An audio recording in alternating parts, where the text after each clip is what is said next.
ಕ್ಷಮೆಯನ್ನ ಇವರೆಲ್ಲರ ಮುಖಾಂತರ ನಿಮ್ಗೆ ತಲುಪಿಸಿದ್ದೇನೆ ಮೊದಲೇ ಲಾಸ್ಟ್ ವೀಕ್ ಒಂದು ವಾರದಿಂದಲೇ ಇವರೆಲ್ಲ ಕರೆದು ನಾನು ಮಾತಾಡಿದ್ದೆ. ಎಲ್ಲ ಪತ್ರಿಕಾ ಮಾಧ್ಯಮದವರು ಆಲ್ಮೋಸ್ಟ್ ಬಂದಿದ್ರು ನನ್ನ ಸ್ಪಷ್ಟನೆಯನ್ನ ಮತ್ತು ನಾನೇನು ಹೇಳ್ತೀನಿ ಅಂತ ತಗೊಳಕ್ಕೆ. ಇದು ಒಂದು ನಮಗೆಲ್ಲ ಒಂದು ತುಂಬಾ ಮುಖ್ಯವಾದಂತ ಜಾಗ. ಇದು ಪರಿಭ್ರಮಣದ ಜಾಗ.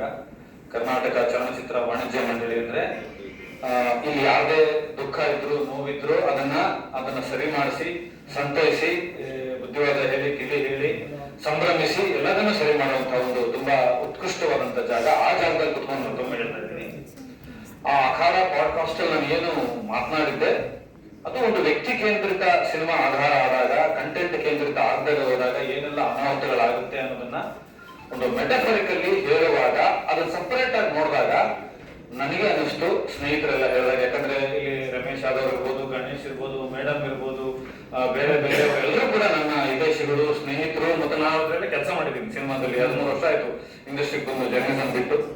ಸೊ ಅವರೆಲ್ಲರಿಗೂ ಹರ್ಟ್ ಆಗಿದೆ ಅನ್ನೋಕ್ಕಿಂತ ಮುಖ್ಯವಾಗಿ ಐ ಆಮ್ ಗಿಲ್ಟಿ, ನನ್ನ ಆತ್ಮಸಾಕ್ಷಿಗೆ ನೋವಾಗಿದೆ, ನನಗೆ ಬೇಸರ ಆಗಿದೆ.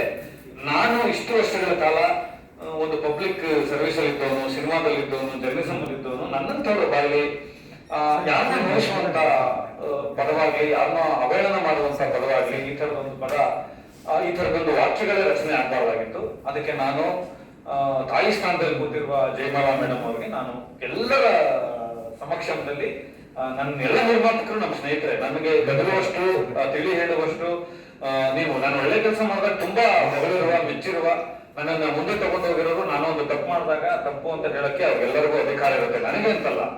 ಆ ಚೇಂಬರ್ನ ಶಕ್ತಿನೇ ಅದದು.